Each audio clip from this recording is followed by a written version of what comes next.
চলো আজকে তোমাদের সাথে আমি শেয়ার করি আমি সকালবেলা কীভাবে চটজলদি আমার অফিসে যাওয়ার জন্য টিফিনগুলো বানিয়ে নিই। আজকে কিন্তু আমি বানিয়েছিলাম ডিমের ঝোল। তো তার আগে ফ্রিজ দিয়ে মাছগুলো বার করে আমি কিন্তু ভালো করে পরিষ্কার করে ধুয়ে বেছে কেটে কুটে নিয়ে শুধু কই মাছটাই কাটিনি, কারণ ওটা আজকে রান্না হবে না। বাকি হচ্ছে এই নোনা মাছ, ছোটো মাছ, চিংড়ি মাছ সব পরিষ্কার করে ধুয়ে বেছে আর রুই মাছগুলোও নিয়েছিলাম।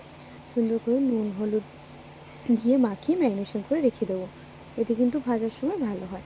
এদিকে আমি ডিমের অমলেট করে ঝোল করব, তাই প্রথমে ডিমের অমলেটটা করে নিলাম। করে নিয়ে আমি কিন্তু আজকে আদা রসুন কোনো কিছু দিইনি, প্লেন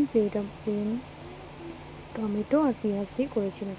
টমেটো আর পেঁয়াজটা কিন্তু আমি অল্প একটু তেল দিয়ে একটুখানি জিরে ফোড়ন দিয়ে একটা শুকনো লঙ্কা ফোড়ন দিয়েছিলাম।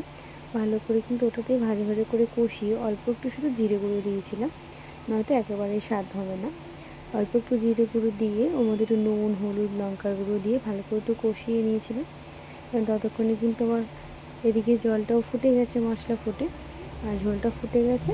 এবার কিন্তু আমি ডিমগুলো কিন্তু ছেড়ে দেবো। সবসময় তো বেশিরভাগ ডিম কষা এগুলো খাওয়া হয়, তাই আজকে আর ডিম সিদ্ধ করে রান্না না করে আমি এভাবে ডিমের অমলেট করে খেয়েছিলাম। মাঝে মাঝে একটু অন্যরকমভাবে ঘুরিয়ে ফিরিয়ে খেতে কিন্তু ভালো লাগে। তো তোমরা কে কী রান্না করেছো? আজকে কিন্তু আমি এই দিয়েই অফিসে টিফিনটা করব। আজকে কিন্তু আলুও দিইনি, করতে কিন্তু একই রকম ভালো লাগে না। ওই জন্য আর ডিমটা যেহেতু আমার প্রিয়, তো রোজ যদি আমাকে ডিম দেওয়া হয় তো আমি এটাই খাওয়াবো।